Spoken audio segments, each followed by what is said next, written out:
시청자 여러분 안녕하십니까. 아침의 매일경제입니다. 오늘 조간신문에 실린 사진과 만평부터 보겠습니다. 중앙일보입니다. 19세 김정남과 사촌 누나 이나목의 모습이 또 오늘 사전에 실려 있습니다. 말레이시아 콜라룸푸르에서 숨진 김정남의 어린 시절 모습입니다. 이모인 성혜랑 씨 가족들과 자주 어울렸던 모습들이 어제 오늘 계속 사진에 실리고 있습니다. 사촌 누나인 이나목과 특히 친했던 모양으로 보입니다. 이 사진은 19살인 1990년대 사촌 누나인 이나목과 사냥을 나간 상황에서 찍은 사진이라고 합니다. 다른 사진. 김정남이 머물던 집 2014년에 의문의 화재가 발생했습니다. 말레이시아 방문 때 종종 머물던 이 쿠알라룸푸르 시내 2층 집이 의문의 화재로 인해서 불타는 모습입니다. 저때에도 이 암살 시도가 있었던 것일까요? 어쨌든 저렇게 많은 불이 붙어서 화재가 일어나는데도 주변에 있던 북한 대사관 직원들은 그냥 멀뚱히 구경만 하고 있었다라고 합니다. 다른 사진 보겠습니다. 최악의 가뭄, 악몽 되살아나 농사 마칠판이다라고 해서요. 지금 극심한 가뭄으로 보령댐이 역대 최저인 18% 정도의 저수율을 기록하고 있습니다. 겨울 가뭄, 대란이 일어날까요? 이렇게 되면 봄 농사부터 시작해서 한 해 농사를 망칠 수가 있는데 걱정입니다. 네, 오늘 함께해 주실 출연자분들 소개해드리겠습니다. 최양호 한국외대 교수, 차재원 부산카톨릭대 교수, 김희강 더 좋은 내일 연구소 소장, 조대진 변호사가 함께합니다. 어서 오십시오. 반갑습니다. 네, 먼저 매일경제 기사부터 보겠습니다. 우병우 견우는 특검 피의자로 오늘 소환된다라는 기사가 실려 있습니다. 조금 전인 오전 10시에 우병우 전 민정수석이 특검에 소환이 됐습니다. 직권남용 외 직무유기 혐의가 적용될 가능성이 크다. 그러니까 직권남용 혐의 그리고 직무유기 혐의 이렇게 두 가지 혐의가 적용될 가능성이 높습니다. 자, 그러면 특검에 조금 전에 출두했던 우병우 전 민정수석의 모습 보고 가겠습니다. 최순실 씨 국정농단 방관했다는 의혹에 대해서 어떻게 생각하십니까?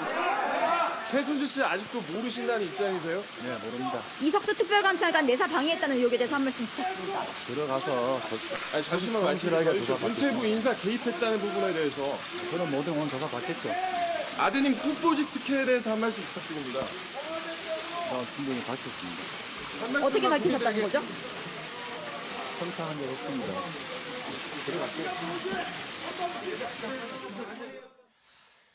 글쎄요, 이건 뭐 어떻게 봐야 될지 사실 잘 모르겠습니다. 이 본인은 억울하니까 억울한 상황에서 기자들이 자꾸 뭐 마치 혐의가 있는 것처럼 막 얘기하니까 기분이 나빠서 저런 말투가 나온지 모르겠습니다만은 그래도 뭐 그건 뭐 조사 받겠죠. 뭐 이런 식의 생뚱맞은 사투리가 있어서 그런 건가요? 하여튼간 굉장히 무뚝뚝하고 불쾌하고 사투리가 섞인 것으로 굉장히 귀찮다는 듯이 뭐 물어보면 그건 뭐 조사 받겠죠. 뭐 이런 식의 얘기를 하고 들어갔어요. 모르겠어요. 무죄일지 유죄일지는 지금으로선 단언할 수 없습니다만은 태도 자체는 고위공직자로 살아왔던 분치고는 굉장히 거만하죠. 옳지 않네요. 예. 네, 제가 보기에는 아주 거만한 것 같고요. 처음에 지금 황제 수사라고 불렸을 때 그 모습과 거의 바뀐 게 없다라고 보여집니다. 예. 올라가서는 이제 그때 그 자기 후배들이 몰려있던 그 검찰의 후배들을 하고 이제 수사받는 게 아니라 지금 제가 알려진 바로는 변호사 출신 수사관들로만 따로 지금 수사팀을 꾸렸다고 지금 알려지고 있거든요. 예. 그렇기 때문에 조금 더 봐주는 거 없이 지금 수사할 걸로 보여집니다. 지금 엊그저께 지금 이재용 부회장에 관련된 부분 구속영장이 받아들여졌기 때문에 이제 남은 건 우병우 수석에 관련된 수사만 남아 있는데 예. 왜 이때까지 우병우 수석에 관련된 조사를 하지 않느냐 이런 국민들의 비판이 되게 빗발쳤었거든요. 하지만 내부적으로는 조사를 하고 있었고 이제 남은 시간이 한 열흘 정도 남았기 때문에 아주 집중적으로 고강도로 연이어서 불러서 지금 조사할 것으로 보입니다. 그러니까 개인적인 비리에 관련된 부분은 차후에 특검 종료 뒤에 검찰에게 그냥 넘기는 것으로 하고 예. 지금 국정농단에 관련된 부분만 집중적으로 수사할 것으로 보이는데 구속영장까지 청구하는 것으로 지금 내부적으로는 정한 것으로 보여집니다. 예, 내용 본격적으로 어떤 혐의를 받느냐는 내용에 들어가기에 앞서서 우병우 전 민정수석이 보이는 저 태도, 지난번에 검찰에 출두할 때도 기자 이렇게 한번 째려봐가지고 그게 오히려 더 기사가 커진 적도 있고 검찰 조사를 받는 과정에서 팔짱을 끼고 있는 사진이 또 공개돼서 또 논란이 된 적도 있고 오늘 특검에 등장했는데 기자가 물어보는 질문에 그냥 생뚱맞게 그건 뭐 조사 받겠죠 뭐 이런 식으로 예. 근데 생각보다 들어가면서 말을 많이 한 것 같아요. 왜냐하면 성실하게 들어가서 조사에 임하겠다. 그 정도 얘기만 하고 그냥 하는데 그래도 몇 가지 질문에 대해서는 뭐 모르겠다 뿐만 아니라 그런 청탁한 적 없다 이런 몇 가지를 얘기하는 걸로 예. 봐서는 아, 이 무슨 마음의 준비를 단단히 해고 온 건지 아니면 자기 자신이 있는 건지 예. 잘 모르겠습니다만은 좀 생각보다 말을 많이 했고 예. 들어가는 표정은 진짜 좀 귀찮다는 표정이 좀 있는 것 같아요. 짜증난다 이거죠. 네, 짜증나는 그런 표정들이 그런 있기 느낌으로 좀 때문에, 읽혀요. 네. 예, 예. 근데 아까 조대진 변호사가 얘기한 것처럼 이제 변호사 위주로 검사 이 분들을 수사단을 꾸몄기 예. 때문에 좀 더 공정하게 하고 또 검찰 그 조직 그 검찰 출신들을 앉는 게 거기서 정보가 새면 또 그 소위 말하는 인너서클 안에서의 인사이드 인포메이션 돌아다닐 것 같은 걸 예. 방지한 걸로 봐서는 박영수 특검이 적절한 조치를 잘 하신 것 같습니다. 알겠습니다. 그러면요, 우리 시청자분들을 위해서 다시 한번 그 모습 보겠습니다. 과거 검찰에 출두할 때 모습, 그리고 조금 전에 이 특검에 출두할 때의 우병우 전 민정수석의 태도. 글쎄요, 뭐 이게 굉장히 주관적인 부분이긴 합니다만 시청자 여러분들께서는 어떻게 보실지 다시 한번 보겠습니다. 가족회사 작은 유용한 것에 대해서 인정하십니까?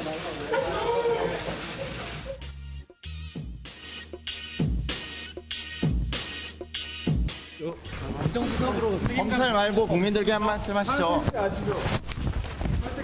국민들께 아무 말씀 안 하실 겁니까? 왜 말씀을 안 하세요? 사과할 말씀 없으세요? 공직자로서 책임 있는 모습 보여주시죠.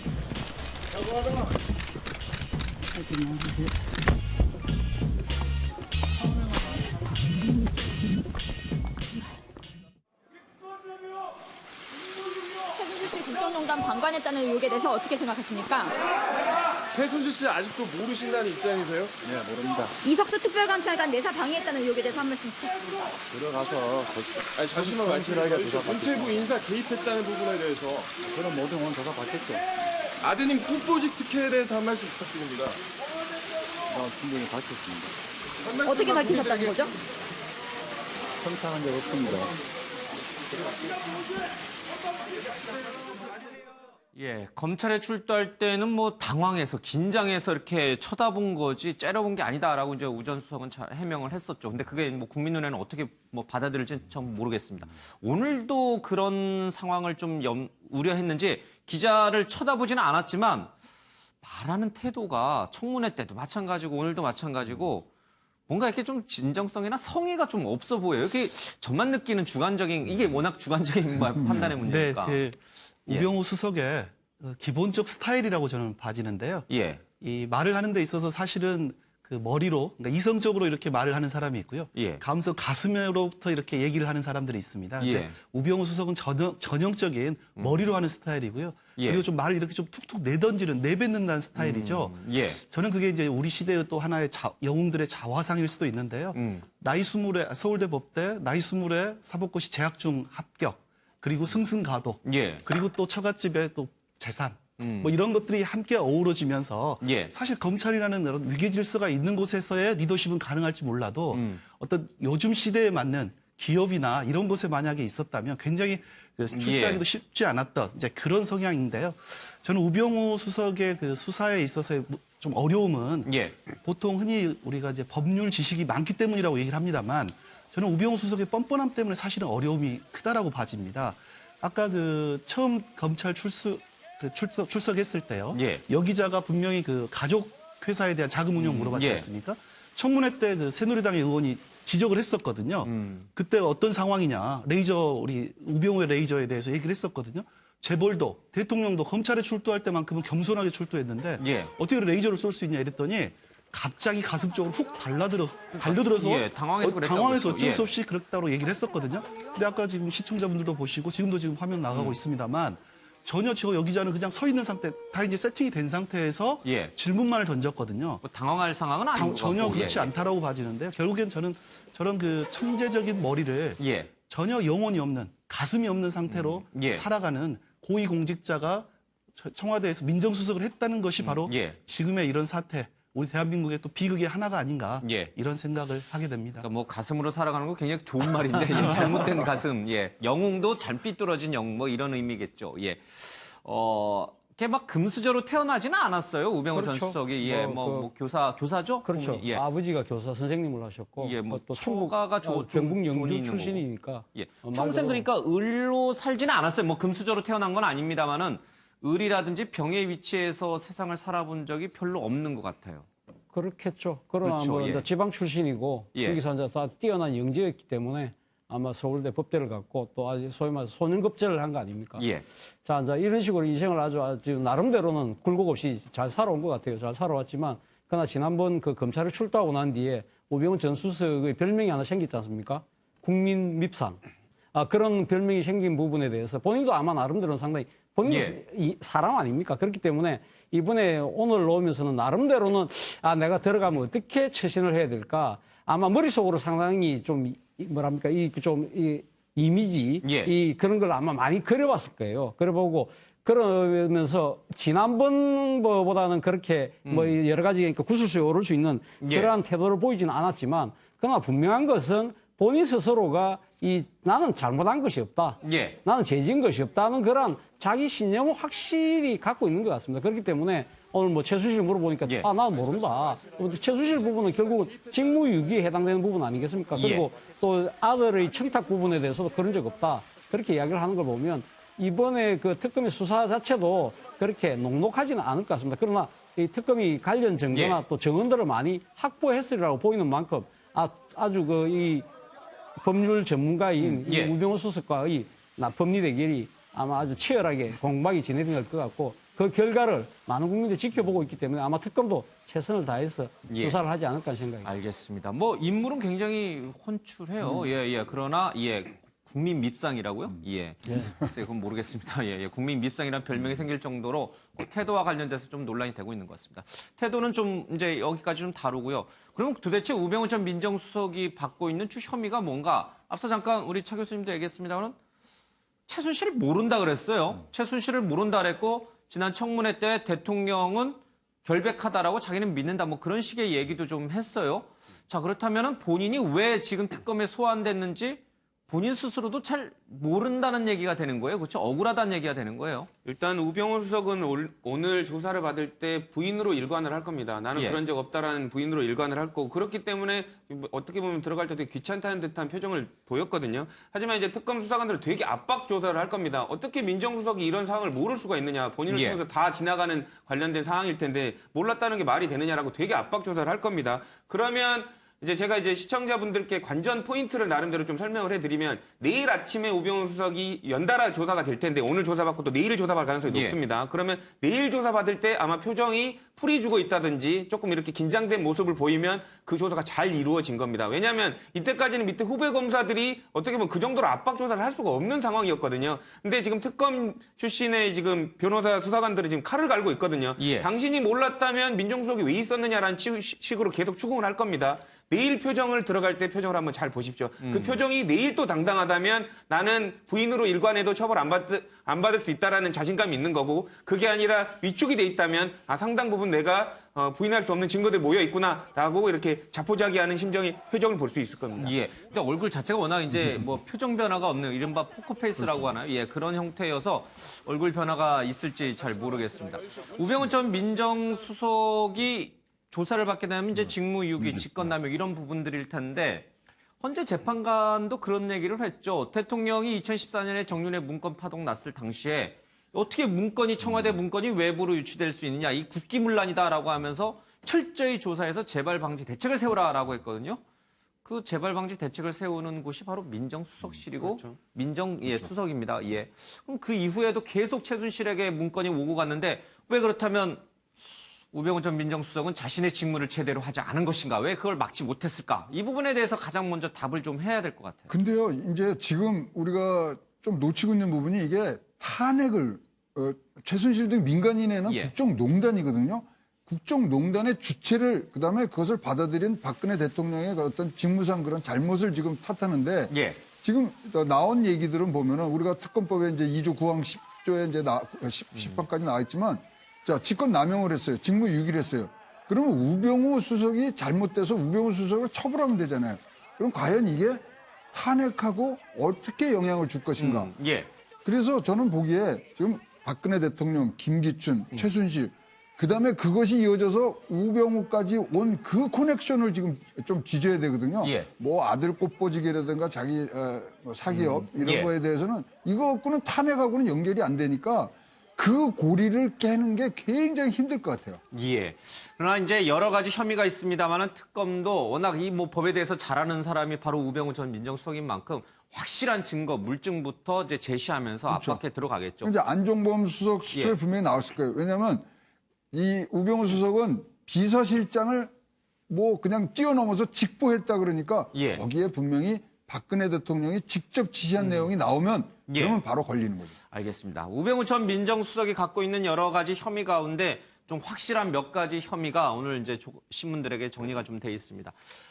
특검팀은 우 전 수석이 지난해 3월에서 6월 사이에 문체부 국과장 5명을 자천시키도록 문체부에 압력을 행사한 혐의를 수사해 왔는데 특검팀은 당시 김종덕 문체부 차관이 인사조치 이유라도 알려달라고 하자 우병우 전 수석이 그냥 하세요라고 압박했다는 관련자 진술을 확보했다고 합니다. 실제로 이 공무원들은 문체부에서 쫓겨나서 예술종합학교 국립국악원 등으로 흩어졌다라고 합니다.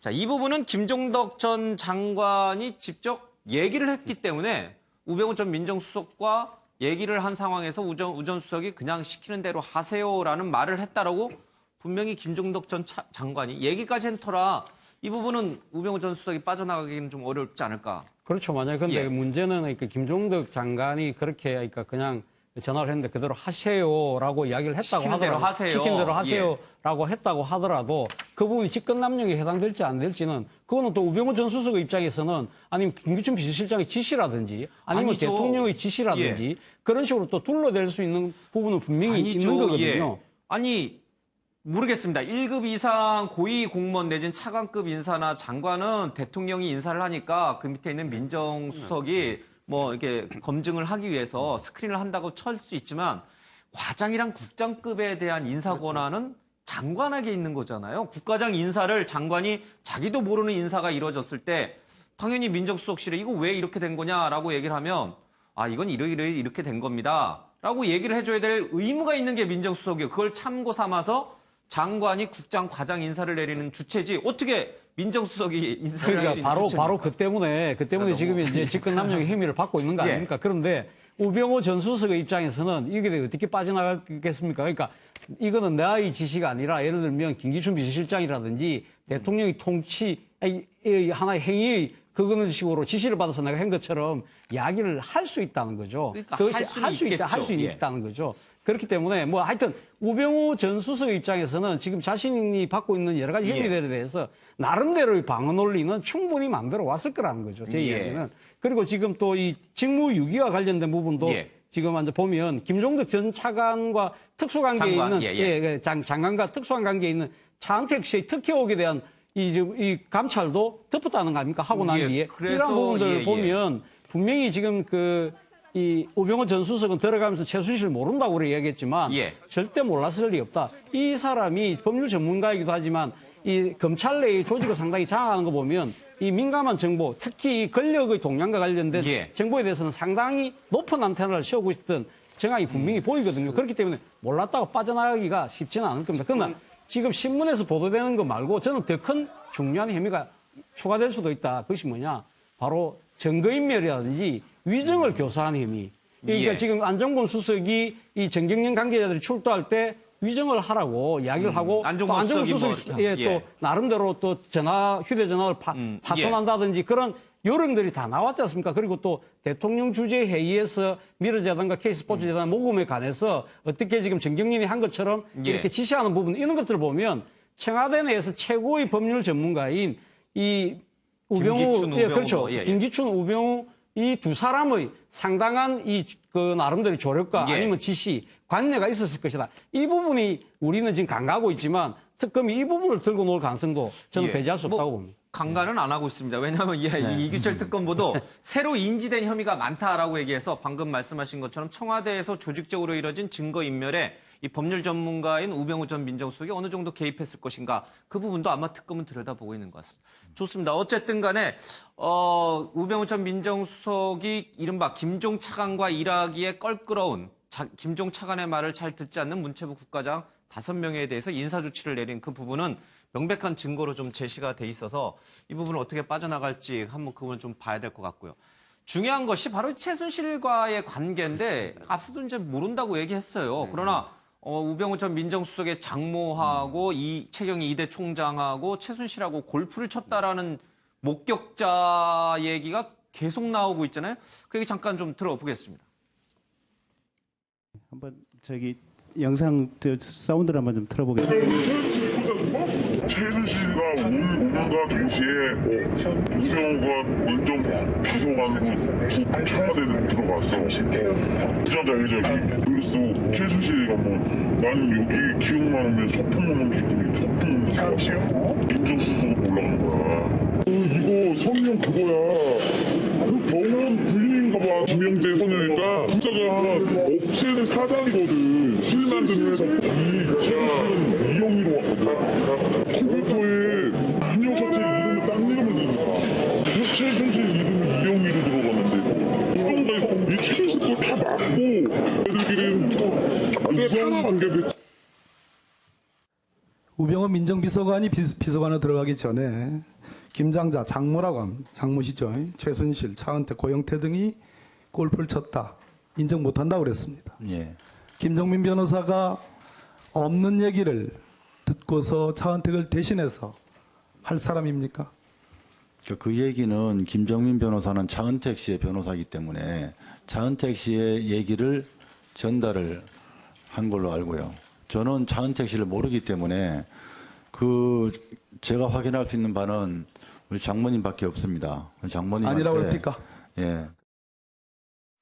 예, 최순실도 모르고 차은택도 모른다. 그러나 작년 2월에 민정수석실이 문체부를 감찰하면서 김종덕 장관이 차은택에게 특혜를 준 정황을 민정수석실이 발견했는데 별다른 조치를 하지 않은 관련자 진술이 있는데도 불구하고 당시 민정수석이었던 우병우 수석은 차은택을 모른다.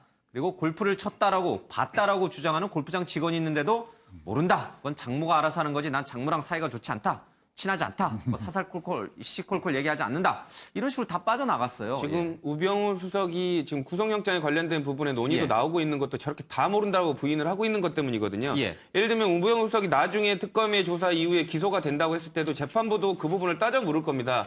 왜냐하면 우병우 수석이 예를 들면 업무 전반적으로 직무유기를 하고 해태하는 그런 성향의 사람이었다면 그거를 그럴 수도 있겠다라고 생각을 할 텐데 유난히 직무유기를 하고 직권남용을 한 부분이 한 부분에 몰려 있습니다. 최순실에 관련된 문체부에 관련된 부분이라든지 관련된 최순실을 내사 감찰하려는 특별감찰관에 관련된 부분을 감추려고 했다든지 아니면 박근혜 대통령 세월호에 관련된 부분에 관련돼서 또 힘을 작용했다든지 딱 몇 군데 정해져 있거든요. 그러니까 이런 부분에만 집중해서 직무유기와 직권남용을 한 이유가 뭐냐? 왜 그런 정황들이 그 부분에 있어서만 나타나느냐? 이 부분을 재판부도 아마 물을 가능성이 높고요. 지금 사실상 이런 부분에 있어서는 아까 말씀 주신 대로 당사자들의 그 인적 증거라든지 증언들이 되게 많이 나와 있는 상황이거든요. 그런 부분을 지금 본인은 일관되게 부인을 하고 있습니다. 부인을 했을 경우에는 구속영장에 증거인멸이라든지 범행에 관련돼서 일체를 부인하고 있다. 그렇기 때문에 영장에 관련된 발부가 나올 가능성이 되게 높아지는 거죠. 알겠습니다. 그동안에 이 특별검사팀의 이 수사 기한이 이제 28일 끝나잖아요. 황교안 대행이 이제 연장할지 여부는 모르겠습니다만 끝나가는데 왜 도대체 우병우를 수사를 하지 않느냐, 왜 부르지 않느냐라는 아주 비판이 거셌습니다. 그래서 특검이 마지못해 부른 건지 아니면 정말 이제는 우병우 전 민정수석에 대한 사전 조사를 충분히 했기 때문에 이제는 확실하게 올감낼 수 있다라고 판단해서 늦게나마 이렇게 부른 것인지 어느 쪽인지 그건 아직 감을 못 잡겠습니다. 저는 특검이 처음부터 타겟으로 이렇게 타겟을 잡았던 그 두 가지 방향이었는데요. 첫째가 뇌물죄였습니다. 삼성과 최순실과 박 대통령 이 삼자 커넥션으로 인한 뇌물죄. 두 번째가 박 대통령, 김기춘 실장 그리고 우병우로 이어지는 직권남용이었거든요. 사실 이제 어제 이재용 부회장이 구속이 되면서 구속영장을 발부함으로써 이제 그 뇌물죄는 일단락이 됐다고 보고요. 직권남용에 대해서 이제 집중할 수 있는 쉽게 말해서 2월 28일까지 한 10일 정도 남아있는 기간 동안에 특검이 우병우 수석에게 아주 집중적으로 수사할 수 있는 그리고 그동안에 그 압수수색, 공정거래위원회 압수수색도 했지 않습니까? 그걸 통해서 충분한 증거가 지금 확보된 상태이기 때문에 피의자 신분으로 지금 특검에서 부르지 않았나 이렇게 생각을 합니다. 따가운 여론의 눈총 때문에 어쩔 수 없이 부른 게 아니라 충분히 우병우 전 민정수석에 대한 사전 조사를 끝내놓고 자신 있게 부른 것이다. 그렇게 저는 말씀하신 그 전자 쪽이 조금 더 그 무게감을 더 두고 싶거든요. 여론 때문에 어쩔 수 없이 부른 왜냐하면 거다?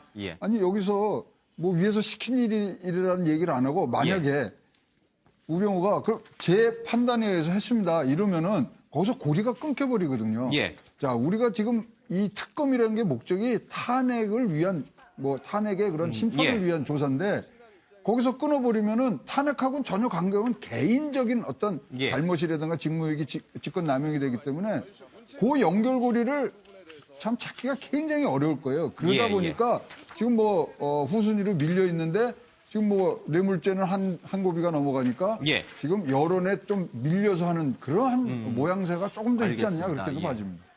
그 사실 이 고위공직자의 아들이 병역 특혜라든지 아니면 뭐 운전병으로 갈 수 있는 그런 좋은 꽃보직으로 갈 수 있는 것도 엄청난 그 기사고 일인데도 불구하고 워낙 다른 더 큰 일들이 많기 때문에 꽃보직 얘기는 아예 뭐 저희들 오늘 꺼내지도 않겠습니다. 이 부분은 뭐 시청자 여러분께서 잘 판단하시면 될 것 같습니다. 우병우 전 민정수석 오늘 조사를 받고 특검을 나올 때 어떤 표정인지 한번 좀 눈여겨보도록 하겠습니다. 자, 지난 한 주 동안에 또 여러 가지 논란들이 있었습니다만은 아마 고영태의 녹취 파일을 놓고서 굉장히 상반된 시각이 존재했던 것 같아요. 한쪽에서는 대통령 대리인단에게 반전의 카드가 될 것이다라고 보시는 분이 있고 또 다른 한쪽에서는 무슨 소리냐 오히려 대통령의 발목을 더 잡는 그런 꼴이 될 것이다라는 주장도 있었습니다. 고영태 녹취록 무엇이 문제인지 좀 들어보겠습니다. 그러니까 사무총장을 쳐내는 수밖에 없어. 사무총장 자리에다가 딴 사람 앉혀놓고 정리해야지 사무총장 그렇게 하다가 보면 뭐 거기 뭐 다 우리가 장악하는 거지. 500억이니까요. 괜찮다니까요. 근데 그거 가지고 그것만 하는 게 아니라 다른 일을 그리고 지금 미르재단도 지금 사무총장 바꿔야 돼. 이사장도 바꿔야 돼. 대통령은 소장을 지키기 위해서 정책 수석을 책임지고 날아가는 걸로 끝낼 거야 아마. 내 그림은 그래. 수장을 잠깐 나가 있어라 하고 다 여기서 내가 다 했다 하고 책임지고 물러나겠다 하고 다 끝내버릴 거거든. 네네. 그때는 이 사람으로서는 아무것도 못해. 뭐 하는 결정도 뭐 표시하나 연설문을 표시하나 어떤 옷을 내고야 되고 어떤 기획 배경 어떻게 해야 되고 신임해봤자 VIP가 천의 놈들은 그냥 수장 마감부터 다 따내는 거야. 내가 제일 좋은 그림 뭐냐면 이렇게 틀을 따따따따 한 몇 개 짜놓은 다음에 빵 터져갖고 날아가면 이게 다 우리 거니까 나는 그 그림을 짜고 있는 거야. 근데 형이 아직 그걸 아직 못 잡았어. 그러니까 그게 1년도 안 걸려. 1년도 안 걸리니까 더 힘 빠졌을 때 던져라. 이 녹취록에는 지금 들으신 것처럼 두 가지 시각이 이 상반된 시각이 공존할 수밖에 없는 거예요. 한쪽에서는 고영태가 꽤 오래전부터 이 최순실 사태를 터뜨릴 계획을 갖고 있었구나. 그게 뭐 아주 치밀한 계획인지 모르겠습니다만 그런 계획을 갖고 있었구나. 그래서 그 의상실 영상을 몰래 찍은 거고 그래서 그것을 특정 언론사에 갖다 준 거구나. 이런 하나의 의혹이 좀 있을 수 있고 다른 한쪽에서는 고영태의 말을 들어보니까 정말 대통령이 최순실에 대한 의존도가 너무 심했구나. 진짜 최순실 말 한마디면 대통령이 신임하는 사람들도 다 날릴 수가 있구나. 이런 이제 또 다른 시각이 하나 이제 두 개 공존하고 있습니다. 뭐 어느 쪽이 더 비중이 있느냐는 아마 각각 다 다를 텐데 최 교수님은 고영태의 저 녹취록에서 어떤 부분을 더 눈여겨보셨습니까? 지금요, 저는 5대5고요. 쓰는 순간 이게 칼날의 양면의 칼날인 것 같아요. 이쪽도 뭐 다칠 수 있고 저쪽도 다칠 수 있는데 어디다 두고 승부수를 두느냐인데 첫 번째 이제 대통령 쪽은 대리인단 쪽은 고영태가 기획한 거다. 신뢰성이하고 이게 기획자다. 이게 내부 고발자가 아니고 원래 기획한 사람이다. 근데 사실은 그 안에 나오는 얘기들을 보면은 최순실의 의존도를 굉장히 강조한 부분들이 있으니까 소추위원들은 봐라. 국정농단은 한 몸이다. 공동지갑이다. 이렇게 나갈 수 있기 때문에 이거는 끝없는 논란의 반복이 되기 때문에 지금 분명히 헌재에서는 이거를 중요성을 일단 듣긴 듣되 벌써 넘어간 것 같아요. 그래서 이게 중요한 것보다 참고사항으로만 갖고 있고 뭐 이거는 양면의 칼날이고 진짜 고영태를 믿어야 되는지 안 믿어야 되는지는 잘 모르겠습니다. 특검도 만약에 수사기한이 연장되면 이 고영태 녹취 파일, 새로 등장한 이 녹취 파일 내용을 세밀하게 들여다보겠다고 했어요. 그러니까 고영태의 어떤 범행 기획 의도라든지 아니면 실제 실행 여부까지도 이제 특검이 조사하겠다는 건데 그것이 과연 이 대통령 탄핵하고 어떤 관계가 있는 것인가 이제 이 부분을 또 이제 생각을 해봐야 됩니다. 그 일부에서는 뭐 양날의 칼이다라고 생각을 하시는데 예. 헌법재판, 그러니까 법조인의 시각에서 이게 헌법재판에 있어서 양날의 칼이 될 것이냐. 제가 보기에는 뭐 다른 법조인은 어떻게 생각하실지 모르지만 이건 100% 박근혜 대통령한테 불리할 가능성이 높습니다. 왜냐하면 불리하다. 예.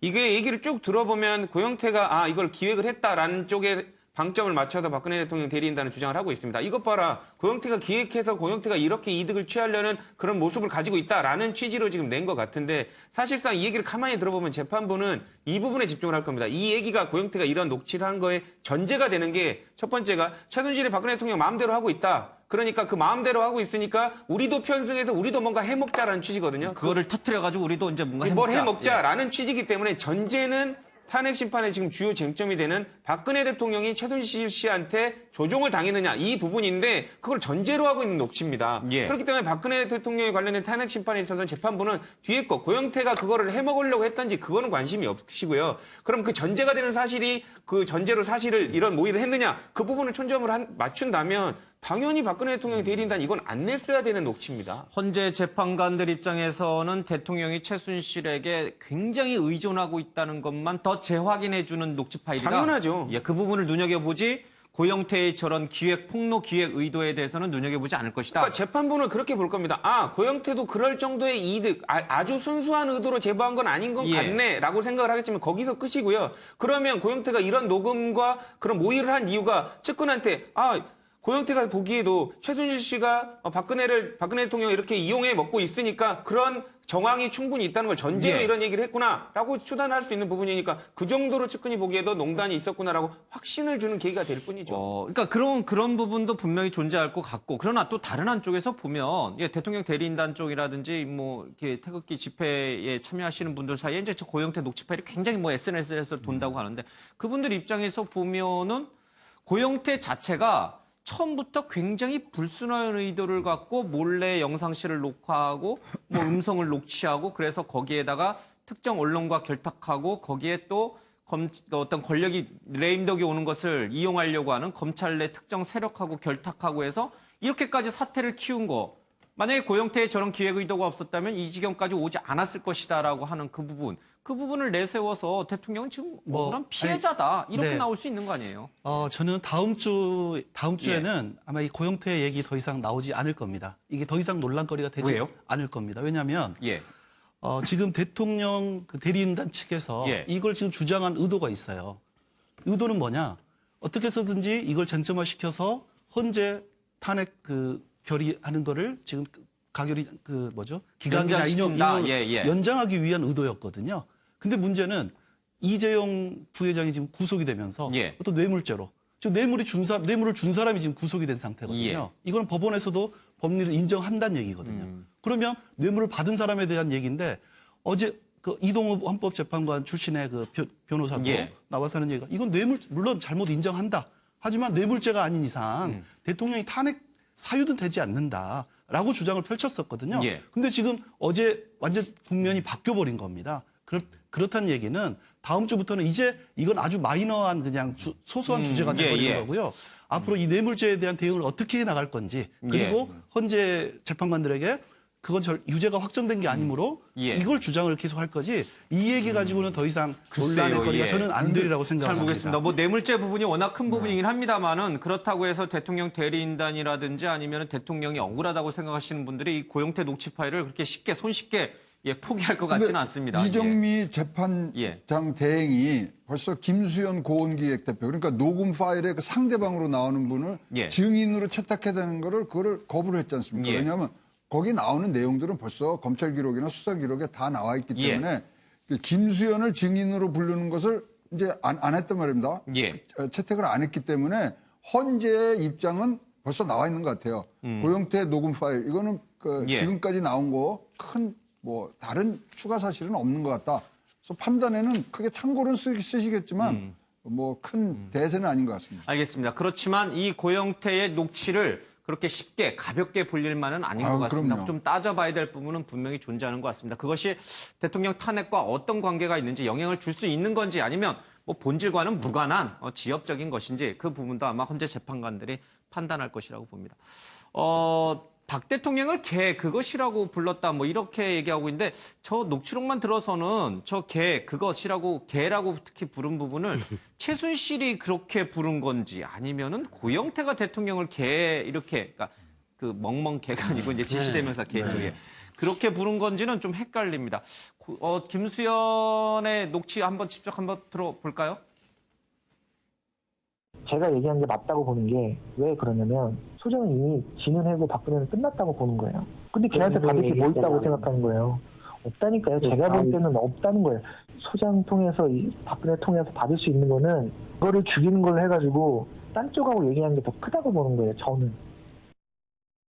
영태형하고 집에서 이미 죽어가는 그러니까 위원장이 아니어도 소장은 위원장은 이모 씨입니다. 죽을 텐데 여기다가 기름을 확 붓는 게 자기가 알고 있는 영태형이나 장관이나 차남동이나 이런 걸로 부어가지고 완전히 친박연대를 죽여버리고 힘을 죽여버리면 다음 대권 주자는 기박이 될 거 아니에요. 그렇지. 거기서 이제 받는다는 거죠. 잘 받는다. 네. 너는 뭐 한 게 아니라 그냥 꼬리 끊고 나가. 그 다음 단계 영태. 꼬리 끊고 나가.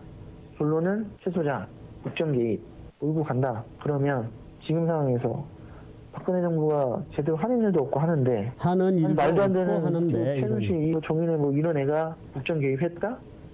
나라를 제대로 못했네? 저는 그런 단계로 보는 거죠. 그래서 그게 혐의가 있다면 예. 이미 그걸로 고영태 씨나 류성영 씨나 저나 기소가 됐어야 됩니다. 봐줄 이유가 없다는 거죠, 검찰이. 당연합니다. 예. 그런 내용들은 충분히 저희는 이미 다 조사를 받은 거고요. 뭐 어찌 됐던 예. 그 통화 내용에서 알 수 있는 것들은 그 통화 내용을 계속 까면 깔수록 예. 최순실 씨가 얼마나 이 국정 개입에 정말 많이 개입을 했었는지, 박근혜 대통령과 정말 어느 정도 관계로 이런 것들을 다 이렇게 뒤에서 조종을 했었는지, 예. 이런 것들이 오히려 더 낱낱이 밝혀지는 내용들이고요.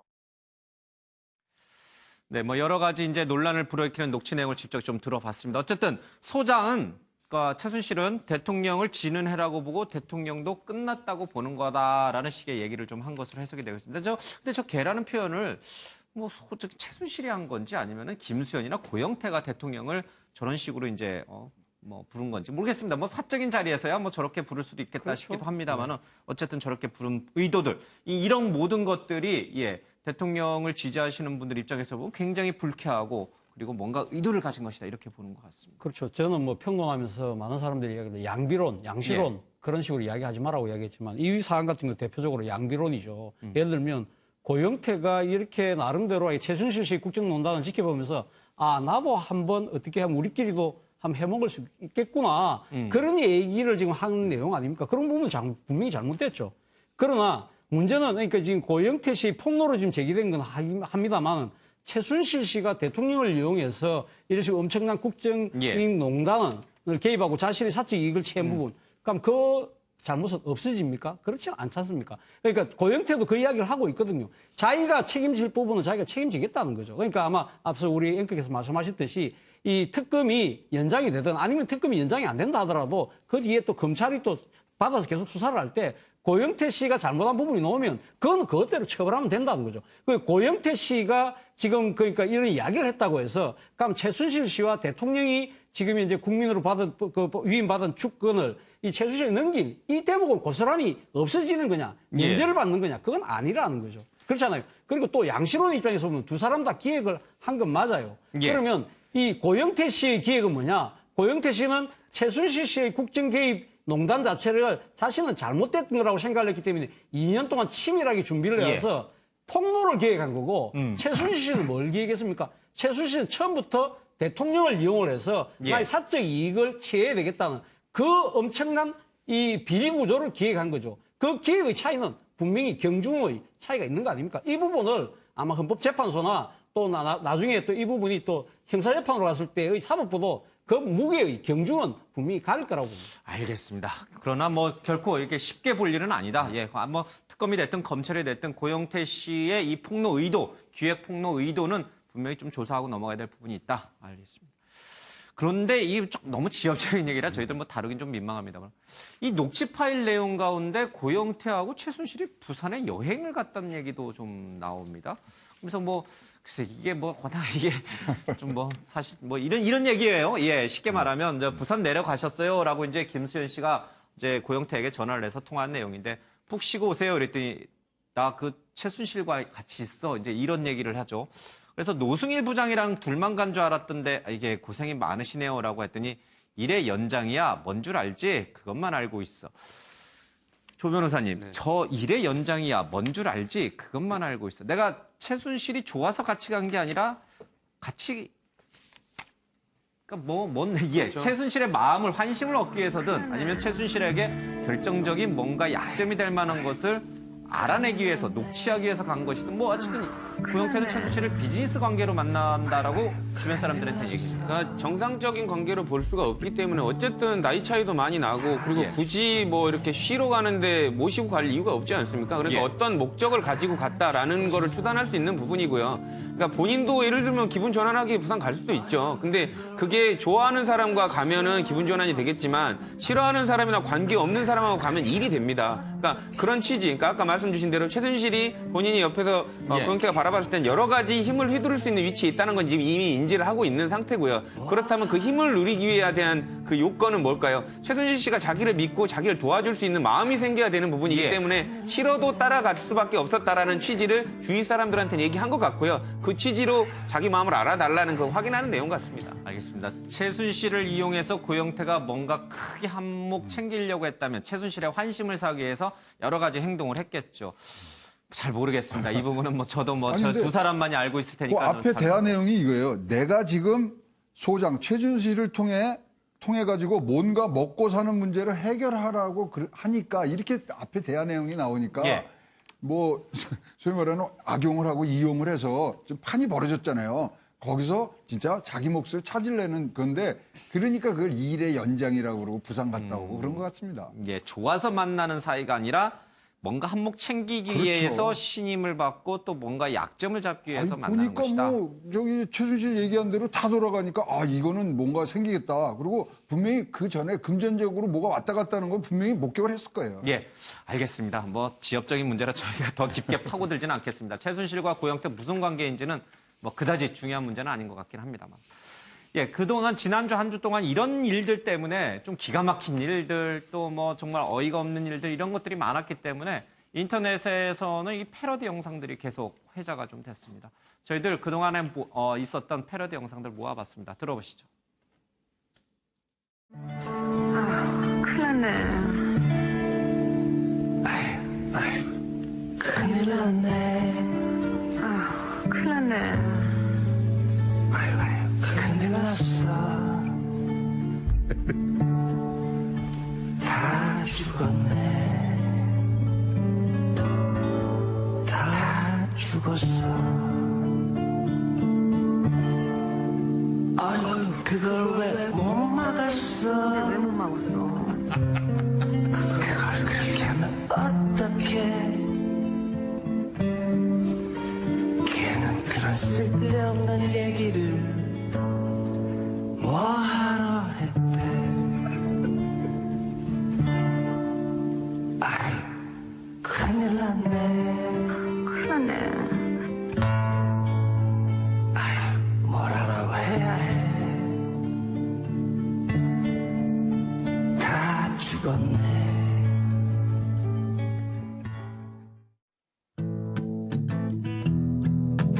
여기는 더 이상 민주주의 특검이 아닙니다.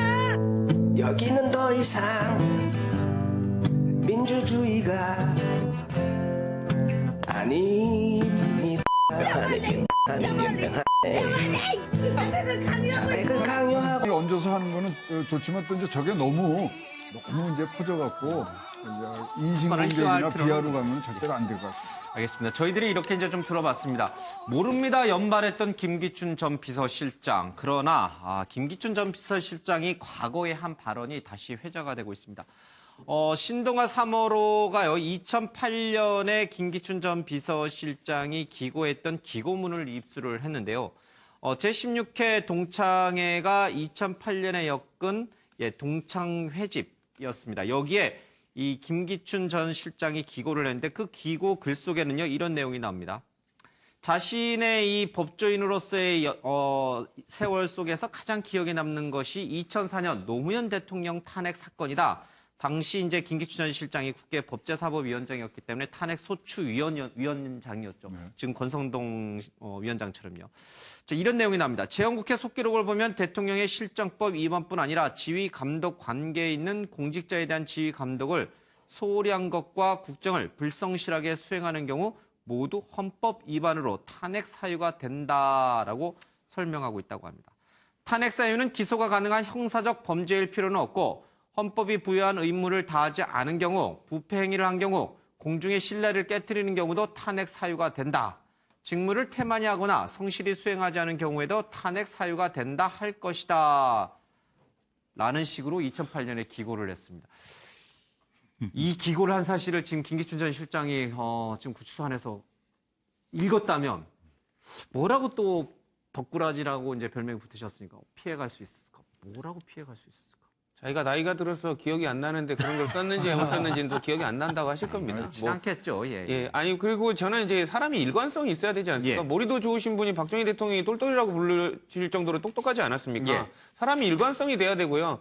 그 노무현 대통령께서는 그 정말 그 선거 중립 의무 위반, 그 해석의 여지도 분분한 걸 가지고 본인이 소추위원장으로 소추하지 않았습니까? 예. 본인이 중심이 돼서 지금 자기가 모시는 분이 여러 가지 실정법 위반의 그 특검의 수사까지 지금 대면 조사를 두고 있는데 저 글을 저는 서면으로라도 다시 한번 상기시키도록 보내드려야 된다고 생각합니다. 예. 자기가 지금 현 정권에서 비서실장으로 지금 관련된 혐의 때문에 지금 구속까지 돼 있는 상황 아닙니까? 그렇기 때문에 본인이 만약에 저런 식으로 관계 없을 때 의견을 냈다면 박근혜 대통령한테도 저 글을 다시 한번 보내드려야 된다고 생각을 합니다. 그런데 저는 그러니까 지금 김기춘 전 비서실장이 이 정도의 대통령직 수행의 그 엄중함과 또 중요성을 인식하고 싶다고 한다면 왜 그럼 당시 대통령을 모실 때 이 정도의 자기가 옛날 썼던 이 사유의 기준으로 대통령을 엄밀하게 엄정하게 모시면서 대통령 아니 되옵니다. 이러시면 안 됩니다. 이럴 경우는 탄핵됩니다. 이런 식으로 한마디만 진언을 했다 하더라도 대통령이 여기까지 왔겠습니까? 최순실을 모른다잖아요. 대통령이 최순실과 저렇게 하시는지를 몰랐다잖아요. 진짜 그랬을까요? 예, 몰랐으니까 고언을 못했죠. 이러시면 최순실에게 이런 식으로 연설문 또 각종 뭐 국정 현안과 관련해서 최순실의 도움을 받으시면 탄핵되시옵니다. 제가 2008년에 그런 글을 썼습니다라고 말할 수가 없었던 거죠. 말을 안 하더라도 그럼 자신이 쓴 글을 그걸 사본을 해서 정호성 비서관을 통해서 한 번쯤 들었으면 어땠을까? SNS에 분명히 이제 패러디 나옵니다. 그때는 맞고 지금은 틀리다. 홍상수 감독하고 김민희 씨가 다시 나타났던데. 우리 형사 소송할 때는 무죄 추정의 원칙이지 않습니까? 근데 이 탄핵을 하면 일단 직무 정지를 해놓고 시작을 하지 않습니까? 그렇기 때문에 유죄 추정 원칙이 맞다고 또 그 글에서 밝혔기 때문에 그것도 참 재미있는 대목입니다. 모르겠습니다. 어쨌든 김기춘 전 비서실장이 생각하는 대통령의 탄핵 사유 가운데 눈여겨봐야 될 것은 저는 개인적으로는 공직자에 대한 지휘 감독을 소홀히 한 것, 이 부분 하나, 그리고 공중의 신뢰를 대통령이 깨트리는 경우도 탄핵 사유가 될 수 있다라고 하는 이 두 부분, 물론 다른 얘기도 많이 있습니다.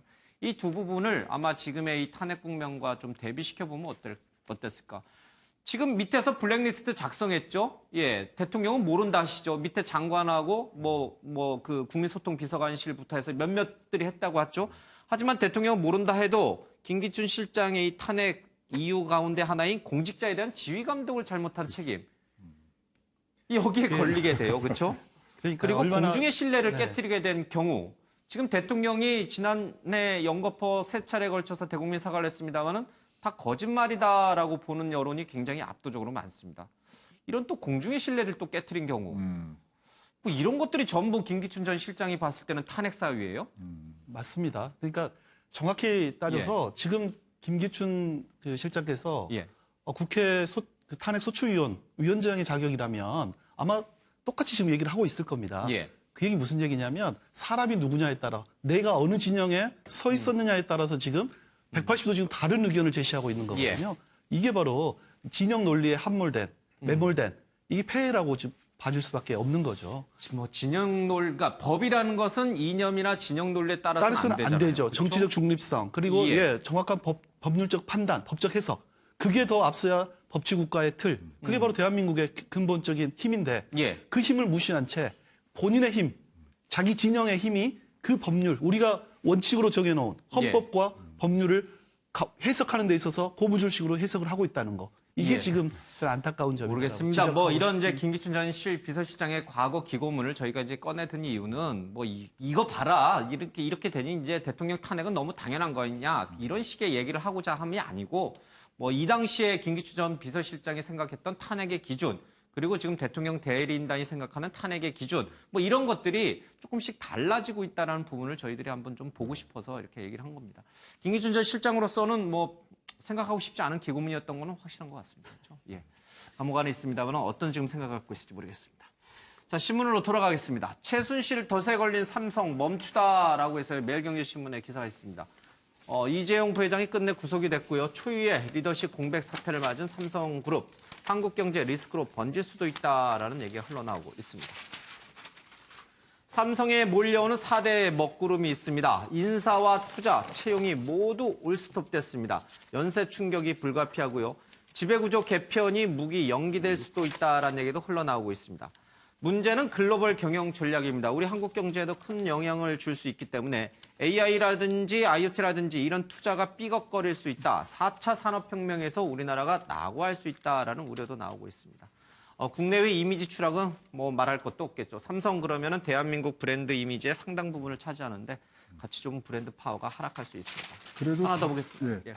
다행인 건요. 어저께 하먼이라는 전장에서 9조를 들여서 살라 그랬잖아요. 주주총회를 압도적인 90% 찬성으로 통과를 했습니다. 아, 다행이군요. 그래서 다행해서 그 이제 인수합병 되면은 말씀하신 4차 산업혁명에 굉장히 교두보를 확보를 하는 그런 중요한 M&A인데 마침 어저께 아주 다행으로 통과가 돼서 좋은 소식이 있었습니다. 이런 상황에서 이부진 대안론이 나오고 있습니다. 미래전략실은 해체를 하기로 했기 때문에 역할을 기대하기 어렵다 보니 이부진 사장이 대안이 될 수 있을 것이다 이런 얘기가 나오고 있는데 그것은 지분을 모르고 하는 소리다, 얼토당토한 소리다라는 얘기를 하고 있습니다.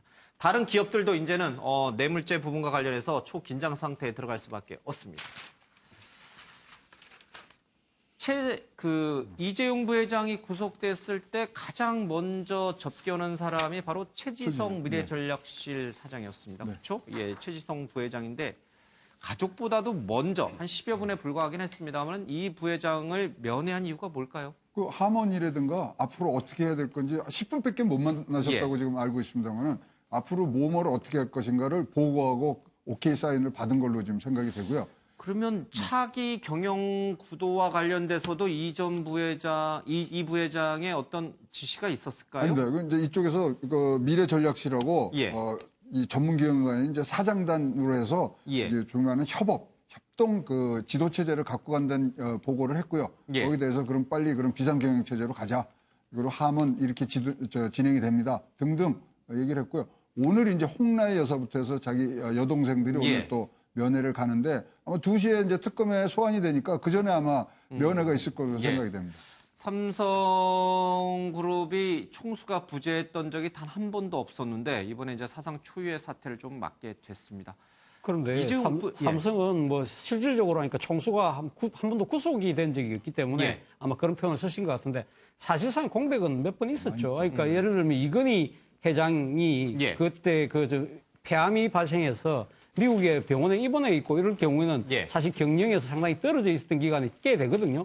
그때도 삼성은 사실은 잘 굴러갔습니다. 그때 예를 들면 이학수 구조조정 본부장이 삼성을 사실 거의 섭정하다시피 하면서 그래도 삼성이 그동안 잘 굴러간 그런 측면이 분명히 있거든요. 그렇기 때문에 이재용 부회장이 구속됐다고 해서 삼성이 그렇게 흔들릴 정도의 그런 기업은 아니라는 거죠. 그러니까 어제 제일 처음으로 최지성 지금 이제 그러니까 사장을 만난 걸 본다고 한다면, 부회장을 만난 걸 본다고 한다면, 그러니까 당시 이건희 회장의 그때 경영 공백 때 이학수 구조조정 본부장의 역할을 결국 최지성 부회장이 맡는 것이 아니냐. 그만큼 나름대로 그 옛날 위기 때 어떤 식으로 극복을 했다는 그 패턴을 알고 있기 때문에 그걸 다시 한 번 더 그러니까 재현할 수 있는 그 정도의 충분한 학습이 되어 있는 그런 상황이라는 거죠. 알겠습니다.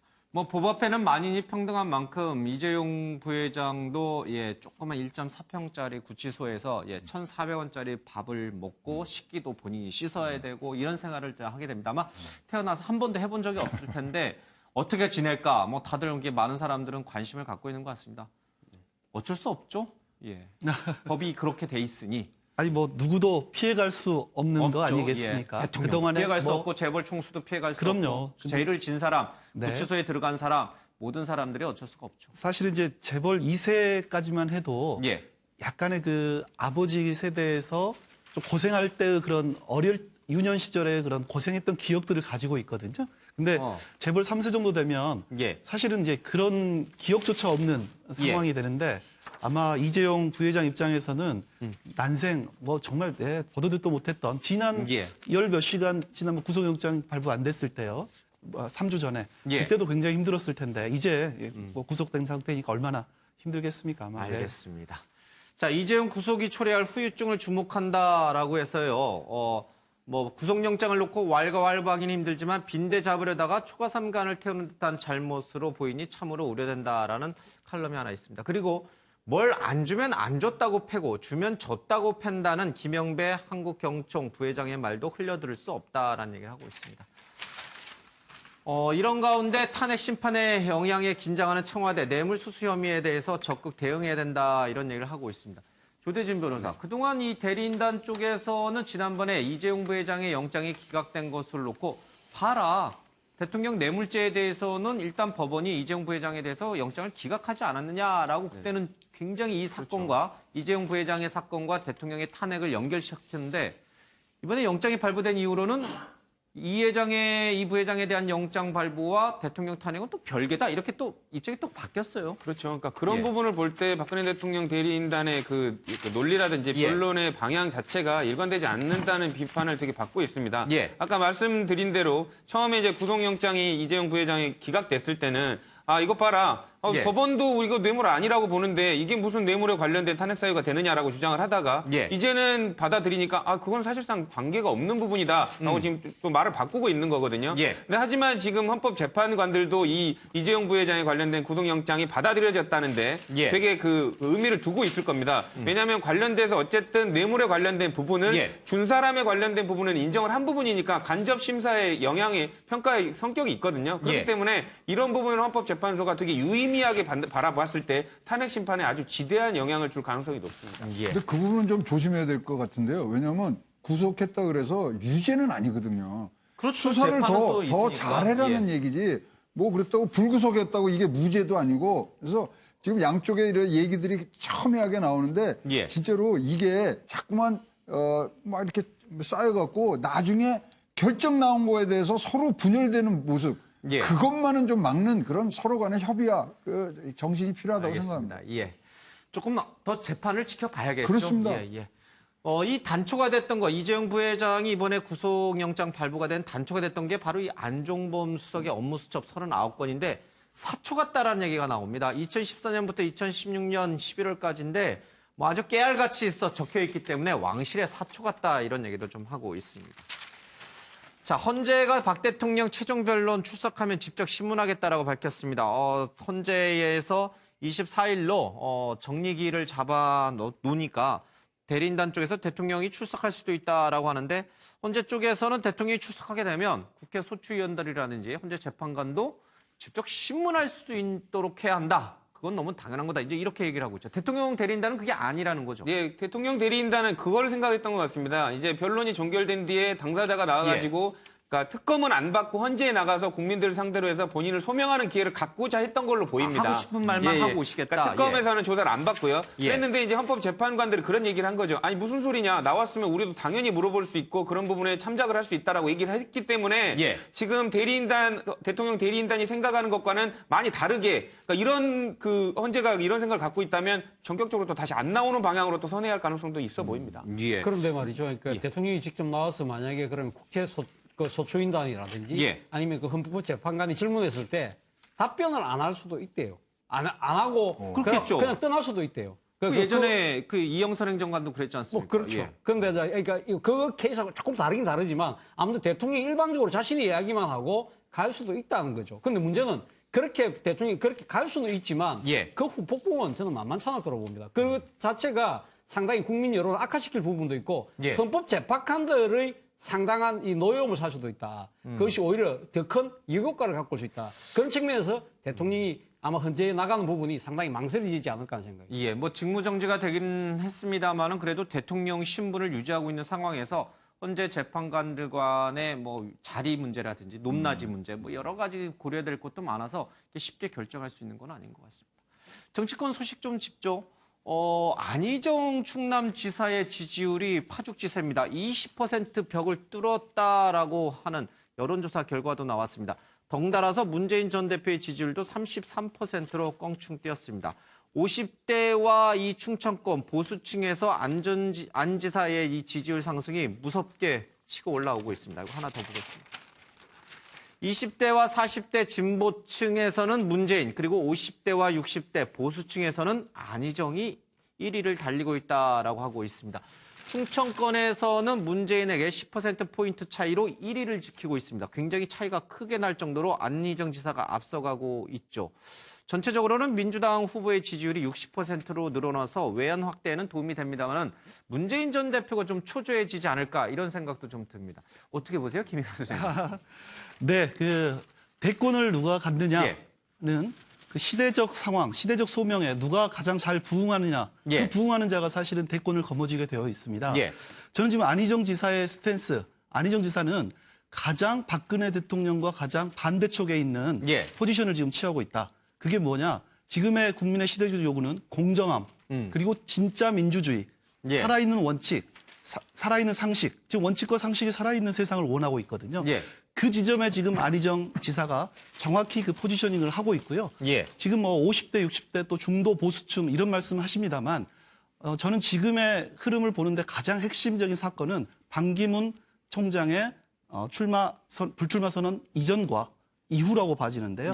반기문 총장이 출마를 한다고 했을 때 강력한 보수층의 후보가 있었을 때는 정권 교체라는 시대적 과제를 하기 위해서 모두가 다 문재인 후보를 다 지지를 했었거든요. 진보 진영에서. 근데 반기문이라는 그 가장 강력한 보수 후보가 사라졌다는 얘기예요. 그러고 나니까 이제 정권 교체는 맞지만 좀 더 나은 정권 교체가 또 대안이 있느냐라고 지금 바라보는 측이 바로 중도냐 또 보수 그리고 또 충청 지역 지금 이렇게 해석을 하고 있는 건데요.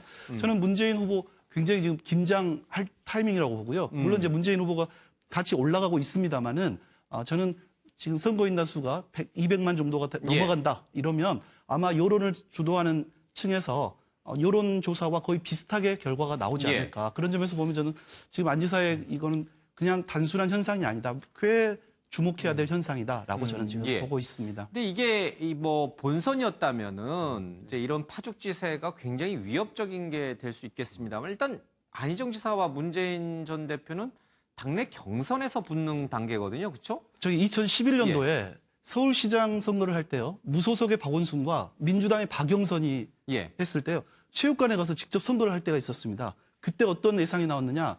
여론조사는 박원순이 이기고 있지만 체육관 선거는 민주당의 조직력이 동원될 거니까 민주당이 이길 거다. 박영선 후보가 이긴다라는 게 일반적인 평이었습니다. 하지만 사실 체육관 선거에서도 박원순이 이겼거든요. 그래도 모른다. 경선에서도 그거는 어떻게 될지 지지도의 모른다. 강력함의 문제인데요. 그거는 저는 이번하고 좀 다를 수 있다는 얘기입니다. 저는 이 성향, 그러니까 안희정 지사의 그 파죽지세가 있는 거는 사실입니다. 근데 좀 몇 가지 유의미한 부분들을 좀 체크를 해봐야 되는데요. 아까도 말씀 주셨지만 안희정 지사가 올라가는데 문재인 전 대표가 이게 지지율이 빠지면 이거는 안희정 지사가 돌풍이라고 표현하는 게 맞습니다. 근데 문재인 전 대표도 같이 오르고 있거든요. 그러니까 외연 확대 차원에서 봐야 되는 부분이고요. 두 번째로는 황교안 대행이 지지율이 빠지고 있는데 그 지지율을 그만큼이 딱 그 안희정 지사에게로 옮겨갔거든요. 그렇기 때문에 황교안 대행이 이제 출마를 되게 저울질하고 있는 상황에서 보수층이 차라리 출마를 머뭇거리는 황교안보다는 보수층이 안희정 지사에게 몰려간 걸로 봐야 되기 때문에 그 말은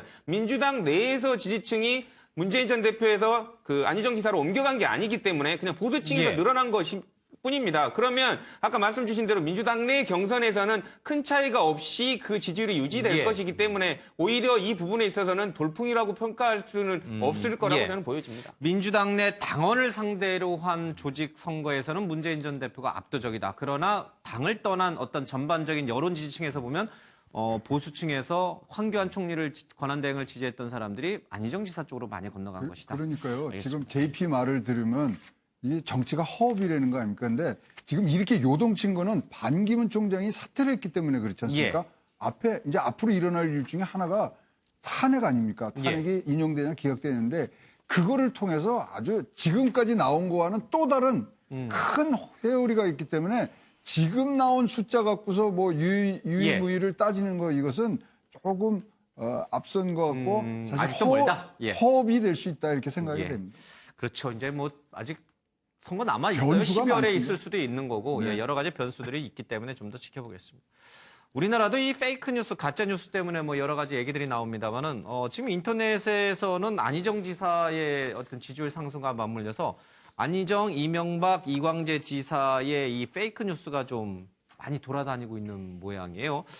그리고 그 옆에는 이제 표창원 의원과 문재인 전 대표 지난번에 논란이 됐던 이제 대통령 더러운 잠이라는 이 사진도 좀 돌고 있는데 차재영 교수님 이거 대체 가짜 뉴스잖아요. 근데 이렇게 보는데 이렇게 보면 또 내용을 잘 모르시는 분들이 보면 아 그래 이런 일이 있었어? 안희정이 이명박 MB계했어? 뭐 이런 식의 이제 얘기도 좀 될 것 같아요. 그렇죠. 지금 이명박 대통령하고 찍힌 예. 사진은 2010년도죠. 2000년 충남의 그 부여 백제 그 문화역사재단 단지가 이제 만들어질 때 그때 이제 이명박 대통령이 가서 이 당시 그 현역 그 강원도 도지사였던 이광재 지사하고 그걸 같이 세 명이 찍은 사진인데 이걸 마치 뭐 지금 MB가 안희정 지사를 밀고 있는 것처럼 그렇게 이야기하는 부분들인데 그러나 조금만 관심을 갖고 눈여겨보면 이것이 가짜인지 아닌지를 알 수가 있는 거거든요. 그러나 지금 이제 SNS를 통해서 전파되는 속도가 워낙 빠르다 보니까 아마 이 잘 모르는 이 그 관심이 그렇게 많지 않은 이런 그 이 국민들이 상당히 현혹될 수 있는 그런 측면이 분명히 있는 거죠. 그러나 이 네티즌들 입장에서는 이제 뭐 어떻게 보면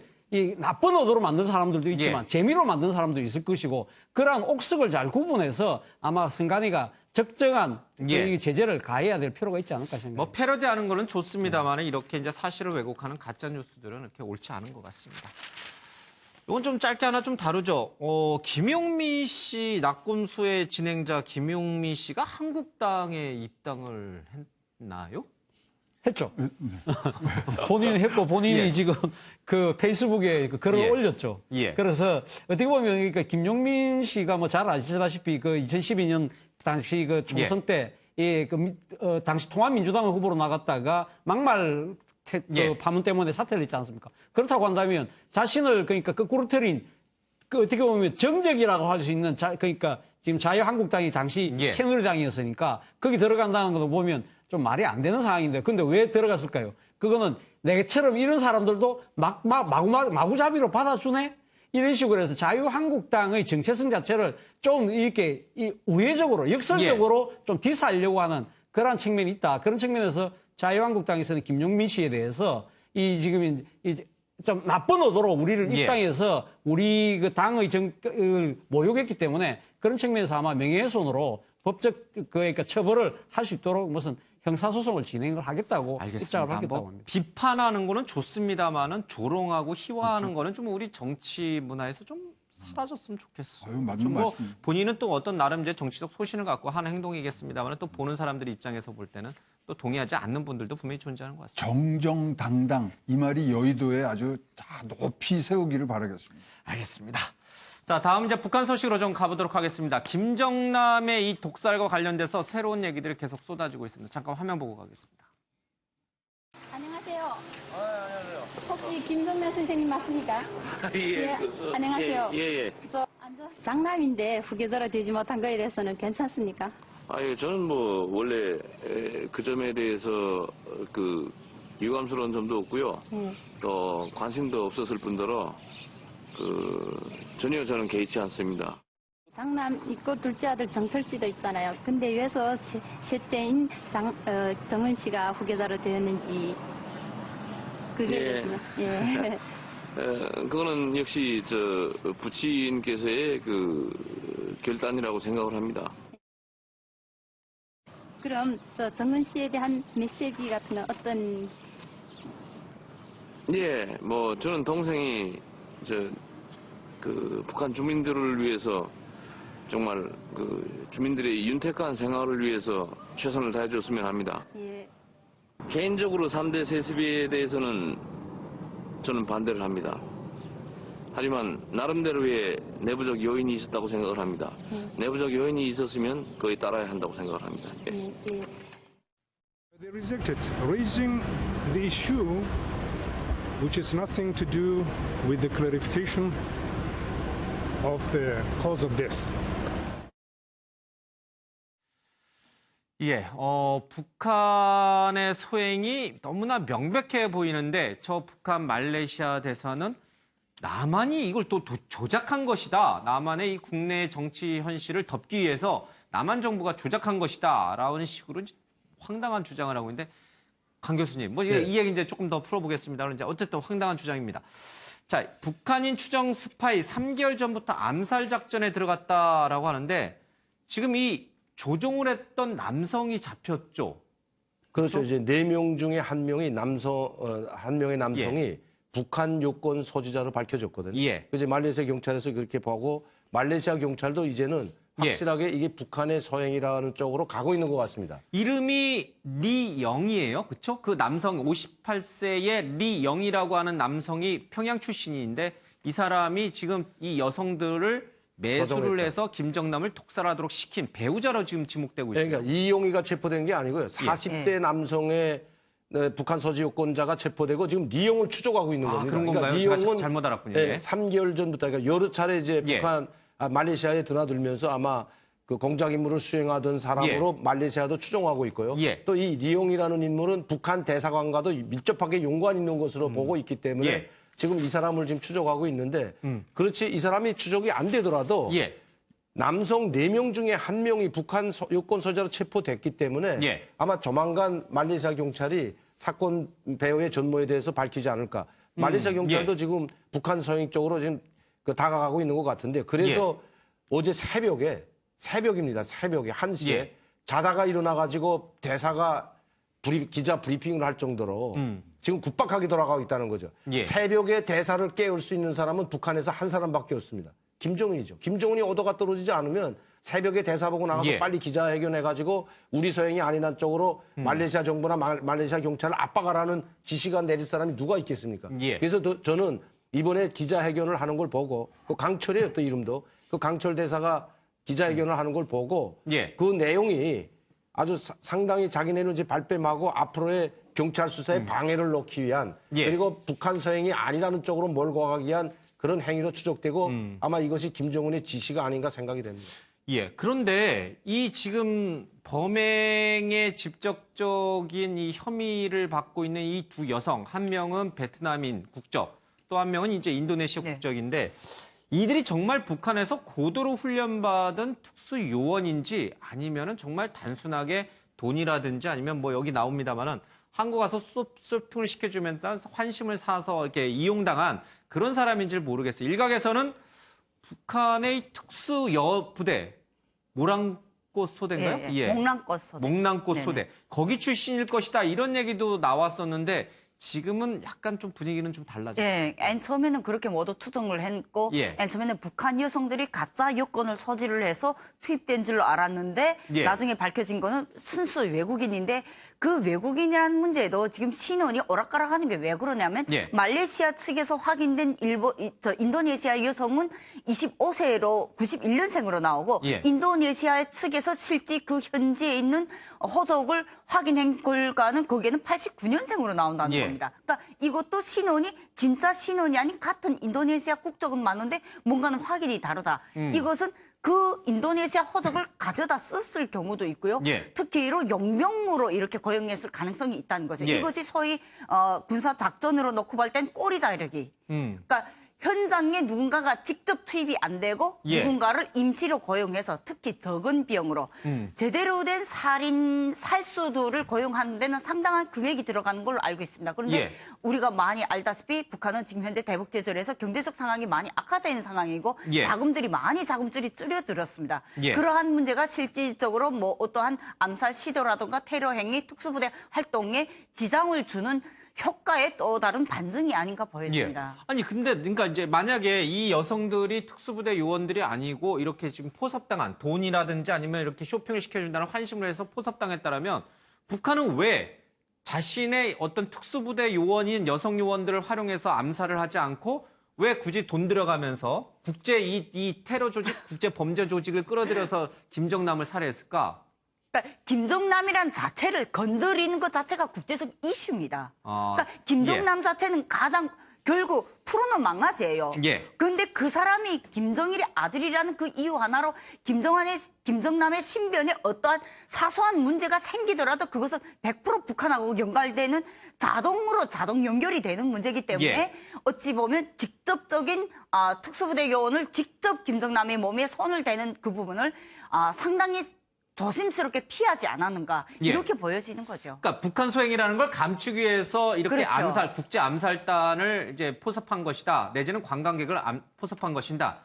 또 다른 메시지가 또 있습니다. 그러니까 지금 태영호 공사를 비롯한 대량 탈북의 엘리트층들이 있지 않습니까? 그러한 엘리트층들과 국제사회 인권 활동을 하는 많은 탈북 인사들에게 주는 공포성인 메시지도 또 하나 있지 않을까. 이러한 암살이 충분히 가능하다. 이것을 보여주자는 또 다른 메시지도 있다는 거죠. 근데 저는 잘 이해가 안 되는 게 이게 뭐 국제 암살단을 동원해서 김정남을 살해하든 아니면은 뭐 일반 관광객을 포섭해서 살해를 하든 결국에는 이 행동을 한 것은 북한이라는 게 너무나 명백하게 드러나는데 눈 가리고 아웅이죠. 그렇죠. 왜 돈 써가면서 그러냐고요. 북한 내에 특수 이 여자 아까 말한 이 목남고 소대 이 특수 여공자원들도 있는데 이 바보 같은 짓 아니에요, 그렇죠?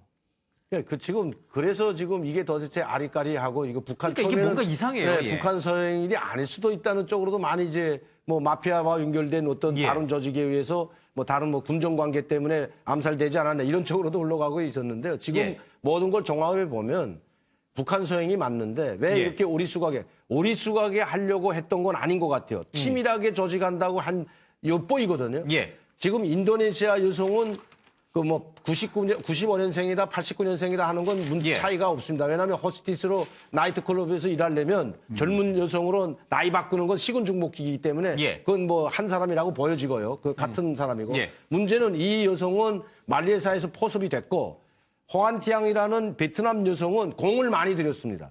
공을 많이 들어고 몇 달 전부터 포섭을 해가지고 너 앞으로 이거 인터넷 스타라고 자기 말로 하잖아요. 그러니까 인터넷에서 뭐 출연도 하고 하다 보니까 TV로 그러다 보니까 그거 알고 포섭을 해가지고 환심을 사가지고 이 여성에 대해서는 공을 좀 들인 흔적이 나타나거든요. 그러니까 치밀하게 준비를 했는데 그 치밀성이 마지막 단계에 가서 이미 이렇게 됐다는 거죠. 코미디 영화처럼 돼버렸는데 이렇게 되다 보니까 김정은이가 격노한 것 같습니다. 2월 15일 날 아버지 경축 기념보고대에 나왔던 그 75주년 경축 보고대 때도 아주 격분한 얼굴로 하고 분노한 얼굴로 하고 있는데 그러다 보니까 이제 일을 잘못 처리했는데 처리하라고는 했는데 아주 일을 잘못 처리했기 시끄럽게 때문에 처리했군요. 그러니까 과정을 전체로 좀 치밀하게 하려고 하다 오히려 이 아마추어들을 활용하다 보니까 이게 뭐 전문가도 킬러 전문가도 아니고 킬러 전문가도 돈을 또 많이 줘야 될 거 아닙니까? 그러니까 자기 나름대로 치밀하게 한다고 한 것이 국제적인 아주 이슈가 되고 이 모든 정황이 김정은이한테 날아가게 되니까 썰리게 되니까 오히려 김정은이가 격분해가지고 그래서 그 반중이 어제 그 강철 새벽에 오늘 새벽 1시에 부랴부랴 자다가 일어나서 기자회견해서 이걸 모두 무마시키려고 하는 것도 바로 북한의 그 직접적인 소행이고 이를 잘못 처리해서 김정은의 분노가 샀다는 걸 강철 대사가 그대로 표현하는 것 같습니다. 그러니까 이제 북한 김정은의 입장에서 보면은 굉장히 깔끔하게 이 김정남을 제거하고 소리 소문 없이 그래서 이게 북한 소행인지 드러나지 않게 그렇게 깔끔하게 일처리를 해주기를 원했는데 뭐 동네방네 다 소문나게 다 일처리를 해놨으니 화가 나가지고 화가 나죠. 화가 날 만도 합니다. 그런 상황이 된 것이다. 근데 이게 어쨌든 암살 수법은 굉장히 영어식 표현으로 클리어했다라고 얘기 나와요. 굉장히 깔끔했다. 이 북한 스타일인데 그 이후에 이 범행을 저질렀던 여성들의 행동이 굉장히 아마추어적이어서 이게 이제 불가사입니다. 이 조대진 변호사, 이런 범죄 유형들 혹시 본 적 있어요? 한국에서도 뭐 이런? 그러니까 그 일반적으로 그 암살 수법이라든지 이런 살해 수법이 예. 전문적이면 그 뒤처리도 되게 전문적인 경우가 많은데. 그렇죠. 킬러들이 어디에 흔적 남깁니까? 그렇죠. 그러니까 예. 준비를 여러 번 한 것 같은데 예. 저 정도로 체포가 되는 과정이 너무 이렇게 허술해요. 예. 허술했거든요. 그리고 뭐 곰돌이 인형을 갖고 오히려 그 신원을 확인시키려고 예. 로비에 갔다든지 이런 부분을 봤을 때 아까 말씀드린 대로 범행을 하게 하고 나서 이제 순순하게 잡혀가지고 북한이 예. 개입이 없다는 걸 보이려고 했는데 하다 보니까 너무 어설픈 부분들이 많아서 오히려 더 의구심을 갖게 하는 상황이 돼버린 것 같습니다. 알겠습니다. 예. 어쨌든 체포된 인도네시아 여성의 모친은 딸이 한국어를 잘 구사했다. 한국 그쪽 사람에게 배웠다. 이런 얘기를 좀 하고 있습니다. 범행은 치밀했습니다만은 결과적으로 봤을 때는 너무나 허술한 김정남 살해 사건이었던 것 같습니다. 김정남이요, 과거에 나훈아의 고향으로 가는 배를 10번 부르더니 울었다고 합니다. 고향이 없어서 해외를 정처 없이 떠돌아다녀야 됐던 그 서글픔 때문일까요? 나훈아의 고향으로 가는 배 좀 들어볼까요? 꿈을 실은 작은 배 정을 잃은 사람아 고향으로 갑시다 산과 산이 맞은 김정아 씨, 이 노래, 그러니까 북한에 가고 싶어도 못 가잖아요, 그렇죠?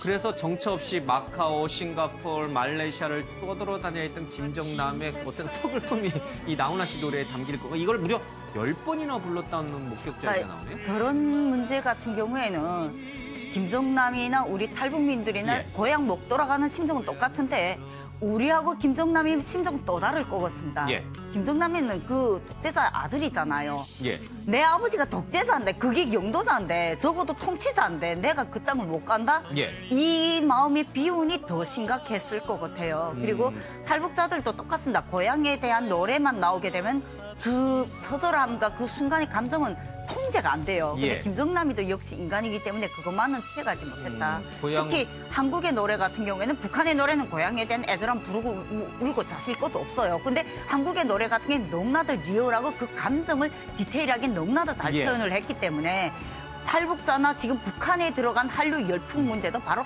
그러한 문제가 가장 많았다는 거죠. 예. 그래서 한국의 노래 같은 경우에는 더군다나 탈북민들이나 이렇게 고향을 떠난 김정남의 심정 같은 경우에는 가장 애절하고 달래음을 예. 줄 수 있는 하나의 치료의 효과인 거죠. 북한으로 들어가면은 동생의 권력을 위협한다라는 오해를 사기 때문에 북한으로 갈 수도 없고 그렇다고 한국으로 망명을 할 수도 없고 정처 없이 제3국을 떠돌다가 비명에 갔던 이제 김정남인데 일각에서는 그런 얘기를 하더라고요. 이 장성택이 이 김정남의 후견인이었잖아요. 그런 얘기가 많았잖아요. 네. 장성택이 이 중국과의 무역 거래를 장악하면서 독점하면서 엄청난 부를 축적했고 장성택이 죽은 이후에 그 돈이 김정남에게 흘러 들어갔는데 이 지금 각종 규제로 인해서 이 자금난에 봉착한 김정은이 형, 그 돈 갖고 귀국해라 라고 했는데 김정남이 귀국을 안 하고 제3국으로 도망가려고 해가지고 독살당한 것이다. 이런 썰이 있더라고요. 어떻게 보세요? 그것도 뭐 부정할 수는 없지만 지금 김정남의 생활 환경을 봤을 때는 고금은 거사하고 비행기 값도 겨우 마련하는 형국밖에 안 되거든요. 아, 그래요? 전전 공국 간 거 있고 그전에 뭐 장성택이나 뭐 일본하고 언론 인터뷰를 보게 되면 그전에 김정남이를 만날 수 있는 것은 뭐 카지노라든가 황제룸살라는 아주 고급 술집, 고급 카지노 이런 데만 앉아 있던 사람이 장성택 죽은 이후에는 언론과도 이제 다 끊어버리고 잠적에서 살다시피 했는데 그 돈 때문에 그런 것 같진 않아요. 자기의 생명의 위협이 지금 위협받고 있으니까 이제 잠적하고 언론과 인터뷰도 안 하고 근데 이번에 이 갑자기 죽게 된 것은 북한에서 들어오라 그런 것만은 맞는 것 같습니다. 돈을 가지고 들어오라는 게 아니고 북한 왜 거기 떠돌아다니다가 미국이나 삼국으로 망명하게 되면 망명해서 우리 탈북자들처럼 언론 인터뷰하고 기자 TV에 나오고 또 유엔 인권 문제를 유엔 인권의 북한 문제를 제기하게 되면 이게 파급적인 효과가 될 수가 있거든요. 북한의 김정은의 자리를 빼앗고 그 자리에 들어가기 위한 파급적 효과가 아니고 북한 내부 고위층이 흔들릴 수가 있기 때문에 그걸 사전에 차단하기 위해서 죽이는 것보다 차라리 데려다가 자기네가 관리하는 게 나을 것 같아서 데려가려고 했는데 김정남이가 갈 이유가 없죠. 예. 가게 되면 감금 생활하고 감옥 생활한다는 걸 알고 있기 때문에 감옥에 가서 감옥 생활이 아니고 가택연금 당할 수가 있기 때문에 예. 이런 생활을 김정남이가 하겠습니까? 저 자유분방한 사람이. 예. 그러니까 안 들어가고 있으니까 차라리 안 들어올 바치고는 삼국에 망명하기 전에 예. 제거하는 게 좋다는 방향으로 간 것 같습니다. 예. 자, 김정남의 이 부검 이후 이 시신을 북한으로 보내야 될지 아니면은 김정남의 가족에게 줘야 될지 이것을 놓고도 북한과 말레이시아 당국의 기싸움이 좀 이어지고 있습니다. 네, 오늘 아침의 매일경제는 여기서 정리를 하겠습니다. 시청해주신 여러분 고맙습니다.